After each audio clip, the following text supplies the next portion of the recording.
It's been a little while since I have posted because back to school, and being a mom, especially by myself, can be a little hectic, but that doesn't mean that I haven't been full of all these thoughts that need a place. So I wanted to tap back into documenting my life once again. Today I want to talk about something that I've been trying to practice and implement into my life for quite some time now, and it's really hard at times, but it's super important, and that is praying for others and just moving on, like moving on. When it comes to my life, I've been through a lot of trials and things that could have really broken me. So on a daily basis, that doesn't mean that there's not going to be negativity, there's not going to be problems, people aren't going to project their issues onto me. So my solution for that is praying for them and moving on. When it comes to certain negative interactions that I have in my life, the idea of holding on to the anger and the frustration is just not productive.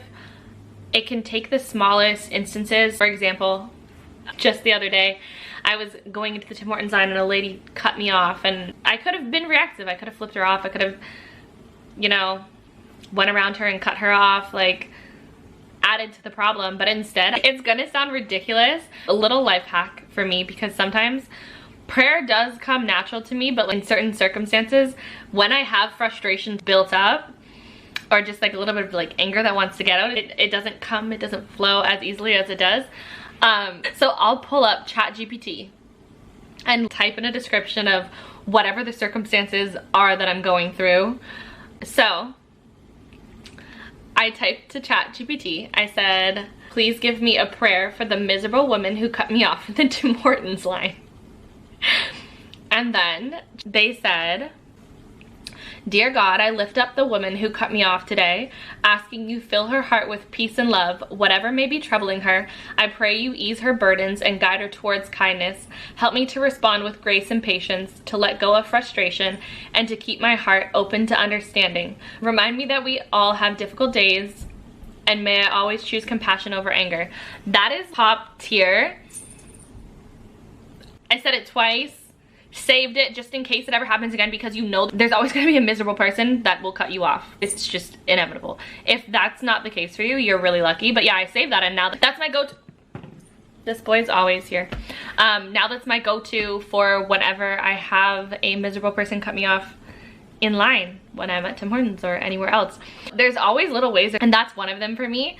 So I just want this video to be like a quick and simple reminder that when you hold on to anger and frustration in these small instances, it accumulates, and it's not our job to be anyone else's karma, and it will always come back to you as well, because if you have not learned the lesson of being able to compose yourself in certain situations, being able to show kindness, being able to show grace and compassion even when you want to rear end somebody, the lesson will keep coming up until you get it.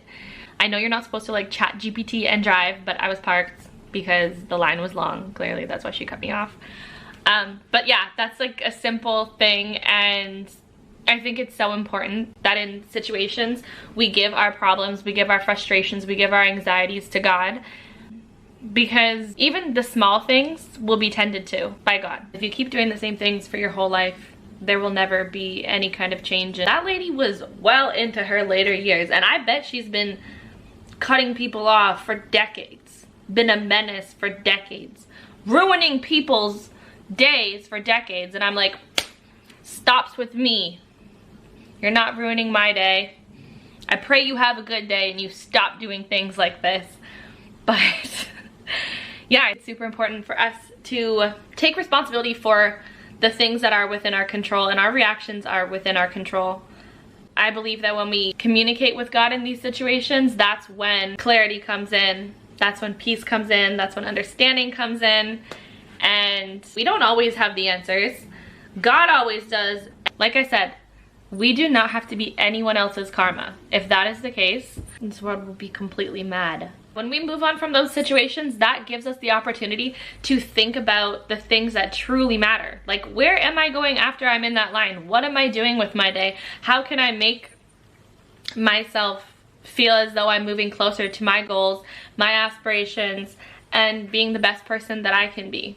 If I'm just sitting there with all the frustration and then I go with my little ice cap and want to just like vent and spew more negativity to somebody else because I didn't handle the situation, I'm just going to transfer that to somebody else, have their emotions and their opinions mirrored back onto me, and it's a cycle of suck. That's what I'm calling it. But anyways, if you do find yourself in those situations, try it out. Do my little hack. Use ChatGPT, because that thing, I'm telling you, it'll write you a prayer. And then you can also customize and personalize that as much as you want. Sometimes it's nice to just have little prompts. It's cool. Anyways, I hope you have a good day. I hope nobody cuts you off in line. And if they do, I hope that you remember that it is all within your control and your power how you choose to respond to those situations. Yeah. Have a good day. Don't cut anyone off, please. Bye.